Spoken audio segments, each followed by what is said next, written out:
Give it all you got, take your very best shot, and may the best team win. The time is now, the name of the game is action. They're on the floor and they're ready to score, so let the game begin. And let's see how the ball's gonna bounce today. Welcome to NBA. Come on and join the rest of the crowd. There's another classical bound from your way. You'll see the best in basketball when you watch the NBA. When you watch the NBA on CBS. You'll see the best in basketball on CBS. When you watch the NBA on CBS. NBA on CBS. Buenos días, amigos con la tele de baloncesto. Hoy vamos a hacer un programa un poquito especial. Como entrenador siempre que te dijeran qué equipo querrías entrenar, qué jugadores querrías entrenar, pues me he imaginado, ya que imaginar es gratis, que pudiera elegir 5 jugadores y entrenar ese equipo. Yo lo tendría bastante... No he tenido que pensar prácticamente nada. A lo mejor en 2 posiciones he podido dudar un poco de quién pondría en ese quinteto inicial, pero básicamente es un quinteto que siempre he tenido en mi mente, que creo que sería perfecto, que sería maravilloso. Estamos hablando siempre de baloncesto europeo. Por las calidades, por la calidad del jugador, por los ganadores que son, por cómo se compatibilizan entre ellos, he elegido estos 5. En la posición de base, siempre, indudablemente, estaría Dražen Petrovic, el jugador más desequilibrante de la historia del baloncesto europeo. Dražen Petrovic lo tiene todo. Es el jugador quizás más competitivo que ha existido jamás en Europa, el ganador más grande que ha existido en Europa, un anotador implacable, podía pasar cuando quería, no le hacía falta mucho pasar, le gustaba más tirar, anotar y crearse su propio juego, pero podía también pasar, podía correr, era un gran tirador en cualquiera de las posiciones y sobre todo en el tiro de 3 puntos. Y sobre todo, lo más importante con este equipo que vamos a hacer es que dominaba perfectamente el 1 contra 1, lo cual hubiera podido abrir una cantidad de espacios tremendos para desarrollar un juego absolutamente invencible con este equipo del que estamos hablando. Con lo cual, en el puesto de 1, sin ninguna duda, el más grande, Dražen Petrovic, el jugador croata que dominó el baloncesto europeo de mediados finales de los 80 y que luego pegó el salto a la NBA, que solamente se truncó por un maldito accidente de tráfico que acabaría con su vida el 7 de junio del 93. Entonces, desde aquí, sin ninguna dudas, la posición de base sería para el grandioso Dražen Petrovic, del que pronto haremos un especial sobre su trayectoria y toda su carrera. En la posición de 2, me quedó ahí, estuve en la que dije, la única posición donde he podido tener alguna duda en algún momento, que hubiera sido Šarūnas Marčiulionis, pero ha sido el gran Predrag Danilovic. ¿Y por qué? Por 2 cosas. Primero, porque me encantan los jugadores elegantes. La elegancia de Danilovic es de los jugadores más elegantes que ha habido en la historia del baloncesto europeo. Segundo, también por ser un ganador nato, asombroso, con la sangre balcánica. Un jugador que nació en Bosnia, aunque jugó con la selección yugoslava, pero nació en Bosnia. Y un ganador absoluto con un tiro letal, con un tiro impresionante, dejando exhibiciones en el baloncesto europeo, tanto en Europa como cuando llegó a la NBA. Recordad ese partido de los 9 de 9 con Miami Heat, en tiros de 3 puntos. Pero Sasha Danilovic, como le llamaban sus amigos, era un jugador increíble. Muy buen defensor encima, muy rápido al contraataque, un jugador que también dominaba los espacios, igual que Dražen Petrovic, y con un tiro de 3 espectacular. Aparte de un muy buen 1 contra 1, con lo cual, al final, nos decantamos por Predrag Danilovic.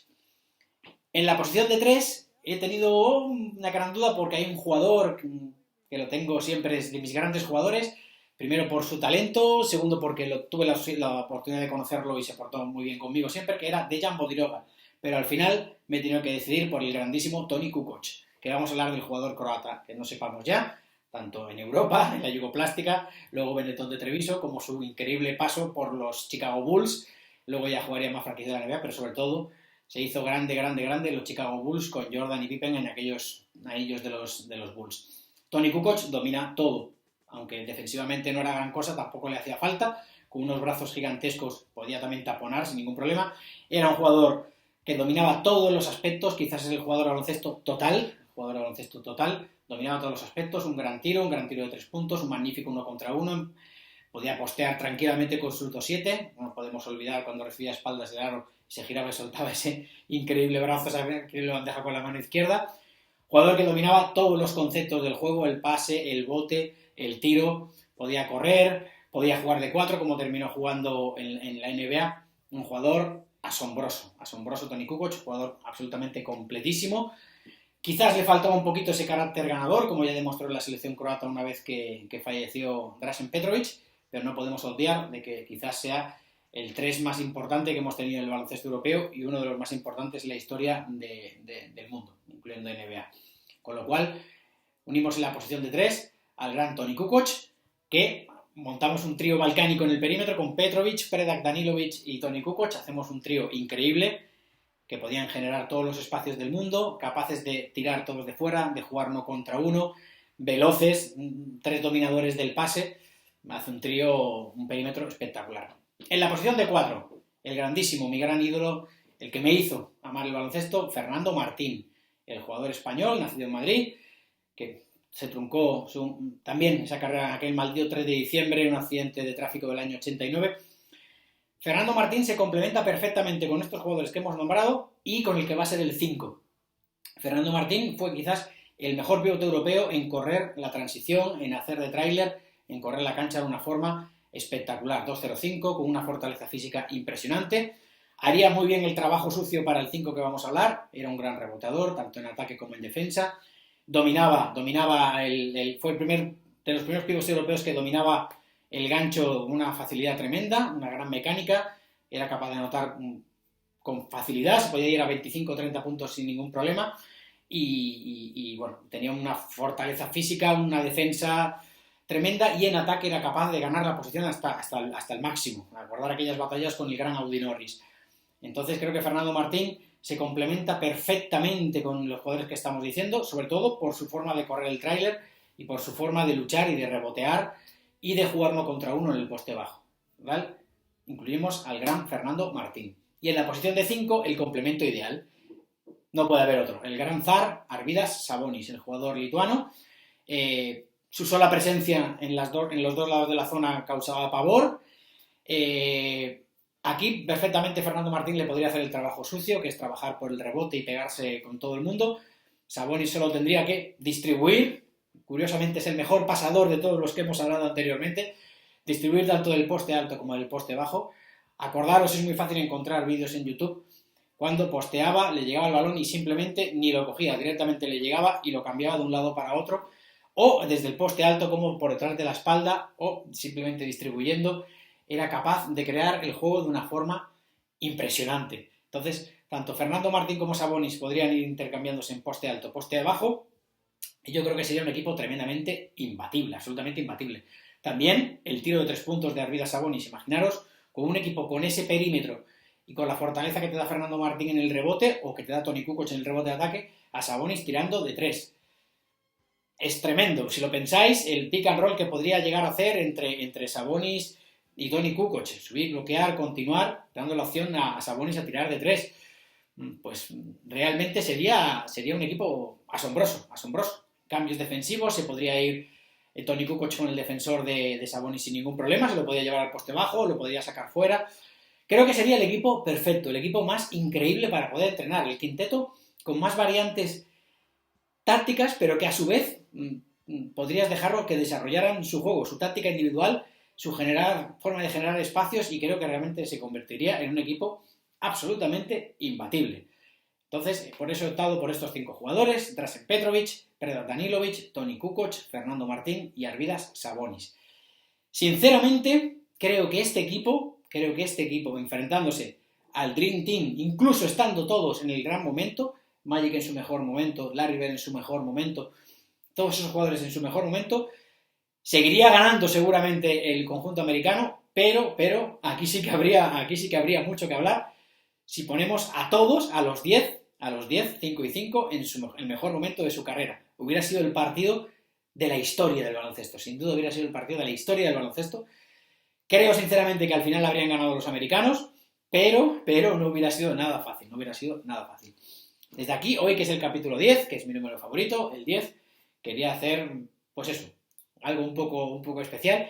¿Y qué es el equipo que yo querría entrenar? Pues este, sería el equipo, para mí, perfecto. Unos 5 jugadores con un talento descomunal, con una mentalidad ganadora impresionante y que han marcado una época a todos, tanto en España como en Estados Unidos.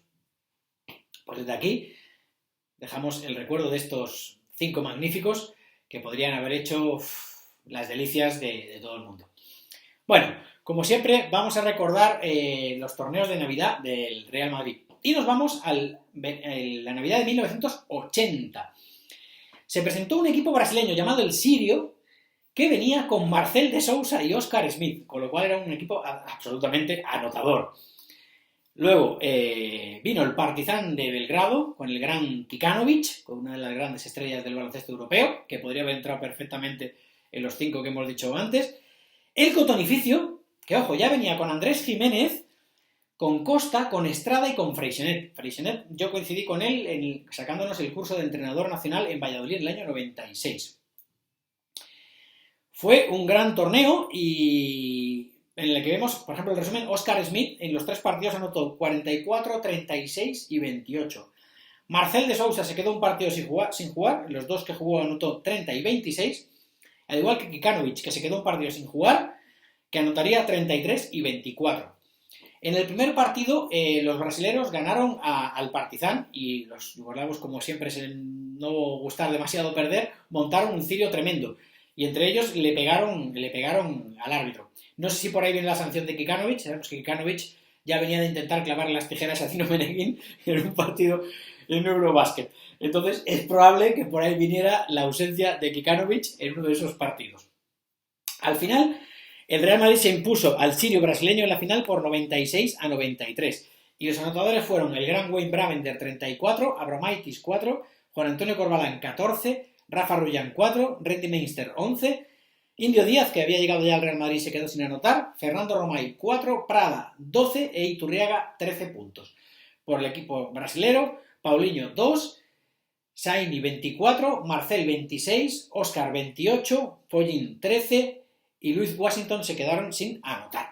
Pues ese fue el resumen del torneo de Navidad del año 80. El año que viene, el siguiente torneo de Navidad ya es el año en el cual debuta Fernando Martín en el Real Madrid. Pues de aquí dejamos una nueva reseña sobre el magnífico torneo de Navidad, que como siempre hemos dicho fue una lástima que ese torneo desapareciera, porque hubiera sido, bueno, es otro baloncesto, pero si hubiera seguido el ritmo de llegar los jugadores que llegaban, pues en cualquier momento hubiera venido algún equipo de la NBA, hubiera venido algo así, hubiera sido un torneo, qué pena que no se siguió con él. Bueno, hoy vamos a entregar 2 tests y vamos a pitar unos pasos. Ya os he dicho que de cada vez los pasos son más complicados porque, bueno, tampoco hay tanta gente a la que no soportamos y odiamos, entonces de cada vez se irán pitando menos pasos.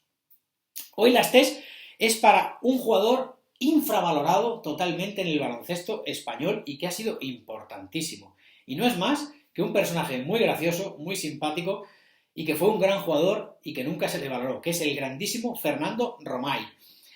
Realmente fue nuestro primer gigante, fueron 2-13, además de humanidad y de simpatía.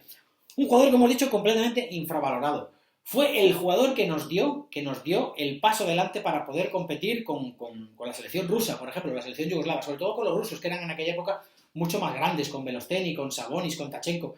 España tenía esa merma siempre de tener jugadores, los pibos eran jugadores realmente pequeños, de 2'4", 2'5", no llegábamos a más. Apareció Romay y Romay hizo un trabajo espectacular en defensa, incluso con la selección española, que rindió incluso mucho mejor con la selección que con el Real Madrid. No queremos decir que el Real Madrid no tuvo un gran rendimiento. No podemos acordar de una final de Copa Cora contra la Cibona, que hace un partido asombroso en Zagreb. Pero no podemos olvidar partidos como en el Europeo de Atenas, que en Grecia el único partido que perdió fue contra España, el recital que dio Romay, y tantos grandes partidos que ha jugado Romay. Fue un intimidador espectacular, no tiraba mal los tiros libres, incluso desarrolló un tirito desde media bombilla bastante aceptable, muy bueno en el rebote ofensivo, solamente se le podía achacar la gran cantidad de faltas que se le podían acumular, era muy grande, llegaba a todas las ayudas, se le notaba demasiado cuando llegaba y pegaba, recordad siempre con esa mano izquierda intentando taponar, pero Romay estuvo en los mejores momentos del baloncesto español de los 80 y de los 90, participó en todos y siendo siempre un jugador fundamental, vuelvo a repetirlo. Dimos ese pasito adelante teniendo por fin un jugador de, como lo llaman en Estados Unidos, un 7 pies, que consiguió que la defensa española fuera mucho más importante de lo que había sido hasta ahora. Y nos dio ese plus para dar el pasito. Aparte, Fernando Romay tiene un palmarés espectacular. Tiene 7 ligas con el Real Madrid, 5 Copas del Rey, 2 Copas de Europa, 3 Recopas, 1 Copa Korak, 2 platas con España, una en Los Ángeles 84 y otra en el Europeo de Nantes del 83, y fue 174 veces internacional. Desde aquí le mandamos una T enorme, tan enorme como su estatura y su humanidad y su simpatía. Una T muy grande para el gran Fernando Romay, el jugador más infravalorado de la historia del baloncesto español. Otra T se la vamos a dar a alguien que en su momento compitió contra Fernando Romay y que jugó en uno de los equipos más importantes del baloncesto europeo. Sin lugar a duda, jugó en el Maccabi de Tel Aviv, y es Lou Silver, alero de la prestigiosa Universidad de Harvard, de 2.03. Fue un alero también atípico. En aquellos años 80 un alero de 2.03 no era muy común en Europa. Él es estadounidense con nacionalidad israelita. Terminó jugando con la selección de Israel durante muchos años y consiguió 10 ligas, 8 copas, 2 copas de Europa y una plata del europeo del año 79 con Israel. Desde aquí le queremos mandar una T muy grande a un gran jugador muy poco recordado. Recomiendo buscar vídeos del Maccabi de Tel Aviv de los años 80, donde se le podrá encontrar del 79 al 89, que fueron concretamente los años que jugó Lou Silver. Un alero espectacular, con bigote, que era un grandísimo jugador y muy poco recordado por la gente hoy en día. Lou Silver. Una T enorme para él. Pasos se los vamos a mandar a un jugador que pude haber entrenado. La opción que tuve de ir a Gallitos de Isabel a Puerto Rico, que al final no pudo ser. Fue un jugador que hizo una carrera en la NBA, que jugó en Europa, que fichó por el Real Madrid, ni más ni menos que Stanley Roberts. Stanley Roberts lo tenía todo para triunfar en el baloncesto. Tenía calidad, era un 2'13", era enorme, tenía movilidad. Coincidió en la universidad con Shaquille O'Neal, imaginaos qué pareja, Shaquille O'Neal y Stanley Roberts, dos inmensidades dentro de la zona, y Mike Hansen, jugador que terminó jugando en el Forum Valladolid y en Gran Canaria, que estaba en la misma universidad. Mike Hansen Mejía, jugador español, medio americano. Stanley Roberts, lo dicho, eran 2'13", lo tenía todo. Hubo un momento que él estuvo 8 años en la NBA, pasó por 5 equipos diferentes, nunca se consagró en ningún equipo, pero después de intentarlo en la NBA los primeros años, terminó en Europa. El Real Madrid apostó por él, intentó hacer pareja con Cal Herrera, el jugador venezolano, y bueno, no fue un fracaso absoluto porque estuvo en casi 12 puntos por partido de 8 rebotes, pero era un jugador que comía una brutalidad. Le llamaban el come hamburguesas, era una especie de plaza de toros enorme. En Madrid se recuerda como llegaba a un restaurante y se podía comer 15 pizzas, se podía comer 30 hamburguesas. Bueno, no se cuidaba en absoluto y terminó siendo un jugador, de paso. El Madrid evidentemente solamente lo tuvo un año y se desprendió de él. Se fue a Turquía, en Turquía empezó a tener muchos problemas. Se volvió a la NBA y empezaron el consumo de drogas, de éxtasis. La NBA lo suspendió por consumo de éxtasis. Y realmente su carrera ya termina en nada. Su última oportunidad, como hemos dicho, son los Gallitos de Isabela en Puerto Rico, pero por los mismos problemas termina en la nada. Entonces, desde aquí, como siempre, jugadores que han podido ser y por no tener nada aquí dentro, una cabecita vacía, les tenemos que evitar unos pasos tremendos, tan tremendos como lo grande que eres. Stanley Roberts, te perdiste, si hubieras podido ser un jugador espectacular, realmente es una pena y una lástima. Bueno, espero que os haya gustado este repaso rápido un poquito más sobre la historia del baloncesto y en este caso lo que me gustaría tener a mí. Y nada, hoy hemos hecho otra vez homenaje a los campeones del mundo en China, en este 2019. Y bueno, pues como siempre, desearos lo mejor a todos. Lo dicho, me podéis encontrar en la página de Facebook Baloncesto y Aventura, donde ahí también podéis encontrar el enlace para comprar mi libro sobre mis 3 años en el baloncesto mexicano por $3.50, un ebook, lo podéis encontrar en la web, ahí está el enlace de la editorial Rapid Book, o bien me podéis contactar por correo electrónico en baloncesto1972@gmail.com, dándome ideas o hablando de baloncesto o lo que se os ocurra. Entonces, desde aquí, desde la tele del baloncesto, como siempre, I love this game. Espero que lo hayáis pasado bien. Mañana más y mejor. Nos vemos. Hi there, sports fans. This is Johnny Most reporting for the Boston Celtics. And we're starting to see the bang-bang stuff now. Rodman is all over Bird. And there is a violent knockdown by Lambert. Oh, my. A completely unnecessary foul by Lambert, and he has the audacity to complain about something. They have been called a dirty...